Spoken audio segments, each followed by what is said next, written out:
একজন মাস্টার জিজ্ঞেস করছে ছাত্রদের, ধরো আমাদের দেশের সঙ্গে অন্য দেশের সঙ্গে মারামারি হচ্ছে, গুলিগুলাজ হচ্ছে, তা তোমরা, তোমাদেরকে যদি ডাকে তোমরা যাবে তো?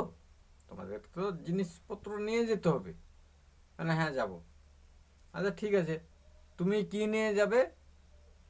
না আমি মশারি নিয়ে যাব। কেন মশারি কেন নিয়ে যাবে? না যেখানে মশা ঢুকতে পারে না গুলিগুলা কি করে ঢুকবে। আচ্ছা ঠিক আছে। আর তো তোমার, তুমি কি নিয়ে যাবে? না আমি মাকড়সার ফান। মাকড়সার ফান? মাকড়সার ফান কি হবে? না স্যার, যেখানে কুয়াশা ঢুকতে পারে না গুলি কি করে ঢুকবে। এই হচ্ছে ব্রেন।